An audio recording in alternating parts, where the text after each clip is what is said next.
right, everyone. This event is hosted by Bay Area Freedom Socialist Party and Reproductive Justice San Francisco. My name is Norma Gallegos. I'm a member of the Freedom Socialist Party and Radical Women, the organization that initiated the national mobilization for reproductive justice when it became clear that the movement was necessary to fight for reproductive justice. The global assault on women and people with uteri by far right-wing governments across the world knows no borders. Debbie Brennan is an Australian organizer with the Freedom Socialist Party and Radical Women. She has decades of experience going against the far right and emerging fascists with community activists in Melbourne. She is a longtime unionist in the National Union of Workers in Australia. Please welcome Debbie in thumbs up or clap a little bit. I wanted to ask this connection between the rise of fascism and the attacks of reproductive and abortion rights. Fighting for reproductive rights and fighting the far right and up-and-coming fascists, they're just indivisible fights.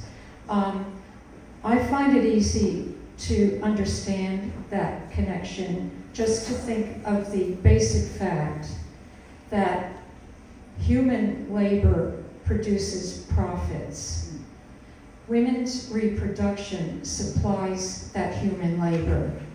So that is the basis of everything that we're dealing with right now. So that when the economy goes pear-shaped at any time, it's that the pressure on women to be reproducing that human labor gets even more intense. And that's what we're facing right now. We're facing an economy in extreme crisis, as we all know, no matter where we are. Before I tell you a bit more about that, I think I need to also stress, though, that that's for some women, but there's a eugenics in all of this. There's a eugenics, there's always has been in population control, wherever we may be. And the fact is that First Nations women, women with disability, LGBTIQ women, poor women, have never had the right to either have children or to keep their children. So these measures have been in place throughout Australian history, and they're certainly in place now. So we've got these different standards. When that pressure is on for women to reproduce, it's for certain women to reproduce. So if we look at the economic crisis right now, women have to fit into the economy's needs. That's what this system dictates. And so just recently, for example, with labor shortages, well, going back to 2006, I should say, when the conservative federal government was trying to deal with a recession or an oncoming recession back then, there was a lot of pressure not only on women to have more kids. We were told by the treasurer, the federal treasurer, to have 3 kids, one for the father, one for the mother, and one for the country, if you can believe that. But at the same time, the far-right health minister would not allow RU486 into the country. So then just last year, 2 years ago, right during the COVID, women were told again, stop your birth strike.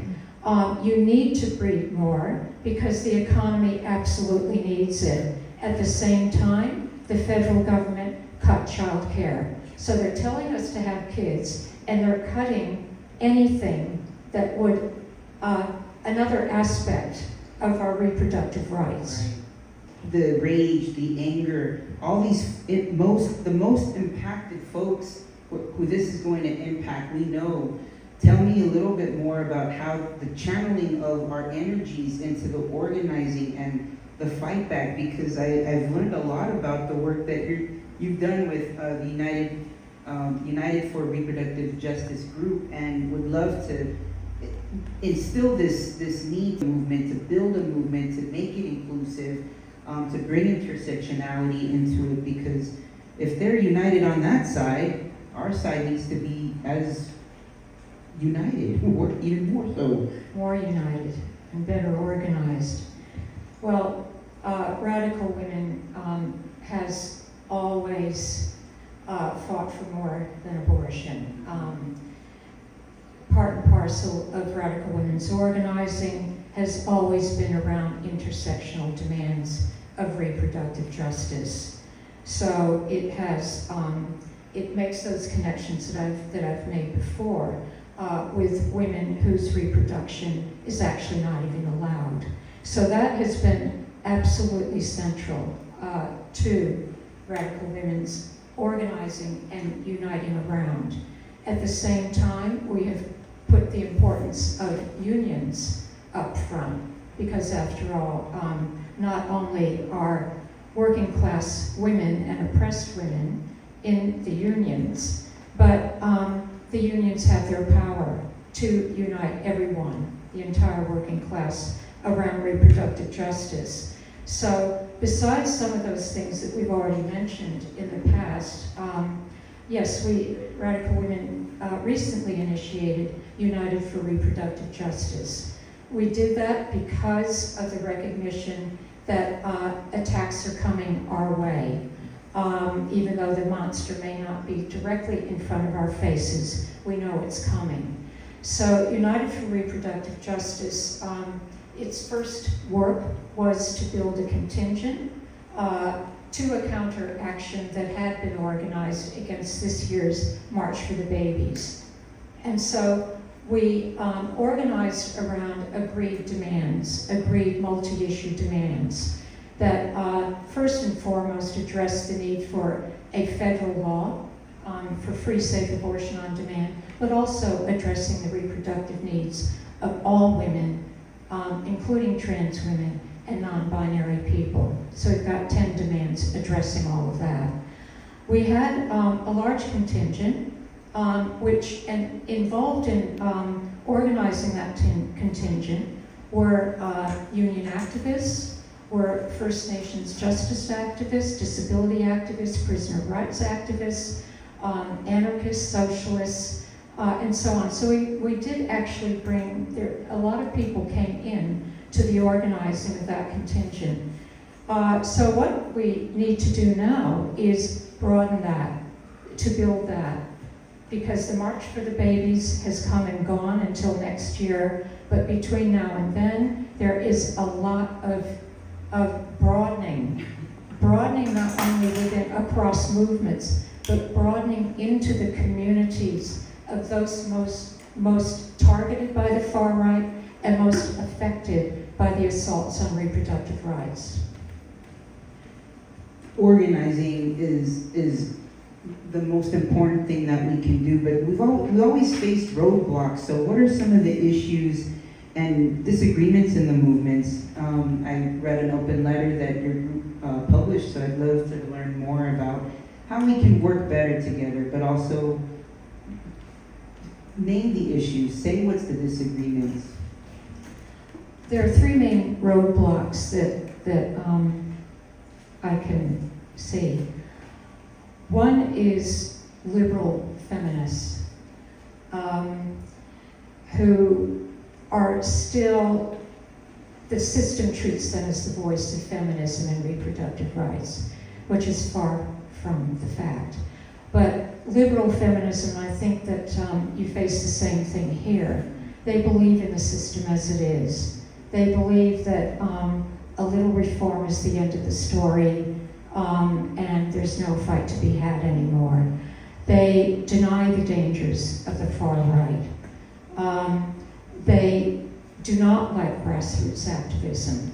They will not work with grassroots activists. In the meantime, while attacks are either coming their way or are right there happening to us at that moment, they won't even mobilize. I'll just give an example. Just a couple of days ago in Melbourne, the Pride Center in Melbourne was going to hold an event for young queer people. Proud Boys and Nazis were threatening the event. Immediately, grassroots organizing was happening, call-outs were going out. But in the meantime, the Pride Center, which would be an example of an NGO, canceled the event. So it was a win for the Proud Boys and the fascists. But nevertheless, that call that brought people to defend that event, they still came. So, but that is the role that liberal feminists and NGOs generally play. The other roadblock is union bureaucracies, who do not really see reproductive justice as a central union movement issue. They will, from time to time, come out to things and speak at rallies, but the mobilization of the grassroots or the rank and file is not there. That is in direct contrast to rank and file unionists who are very much there and very much involved in this. And the opportunity, well, you flagged the March for the Babies this year.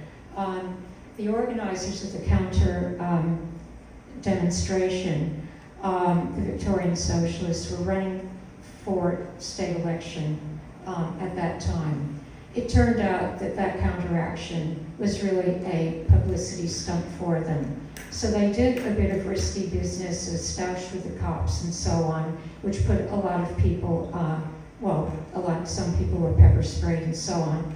But even more than that, they then ended the counteraction before the March for the Babies even came. So there was no counteraction. So it's that opportunism of sections, just sections of the left who will take up something because it's good for them, but then drop it.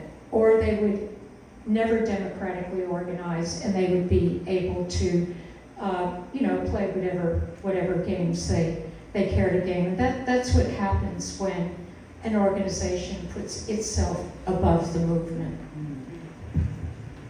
Well, we certainly believe in solidarity and continuing this important fight in this movement, as it's worldwide that all these things are happening. But what are the next steps for the reproductive justice movement in Australia? Are we in a period of slowing down, or can we build it up? Well, we have to build it up.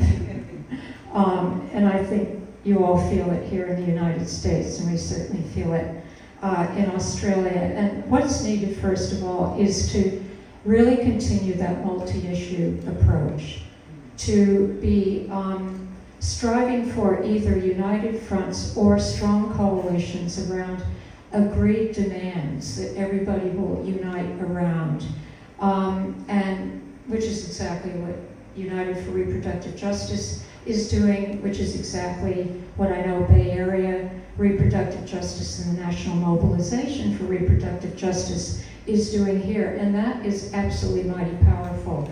The other thing is to go where the most affected are. So that is, we need to not only be reaching out to the established movements, which is absolutely important, but we need to go to the communities where people may not necessarily be in those movements, but to go to the communities of the Sudanese refugees, for example, the communities of the homeless, around housing issues, and so on and so forth, and make those links, make those relationships. Because frankly, that's where the militancy is going to be coming from.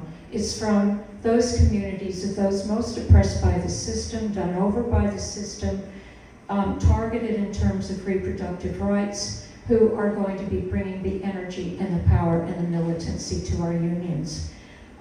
So we really do have to build that movement. It's about movement building, but it's got to be democratic movement building. It's got to be militant movement building, where we're all accountable to each other. One thing I'd just like to say, to show the positive potential for all of this, is the fact that it is an international fight, and we're here today because we recognize it's international, and we need to make those links. But that decision by the US Supreme Court had a global nature to it. We've been talking about it as far as Australia is concerned. The way in which it has emboldened the far right around the world. The way it has alerted to reproductive rights warriors around the world of what is coming in one form or another. As soon as the huge marches and protests hit the streets here, in Australia, there were solidarity protests in cities across the country.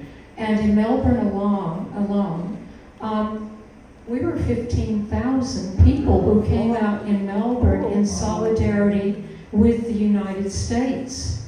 And so it is powerful. People do make the connections. That Melbourne protest was angry, and it was predominantly young women.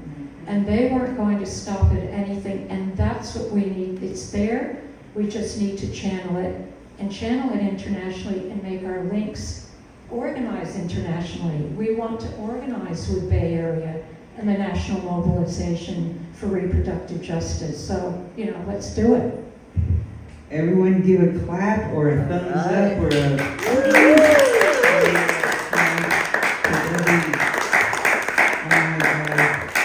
You're so needed. Your leadership, everyone's leadership is needed in this fight.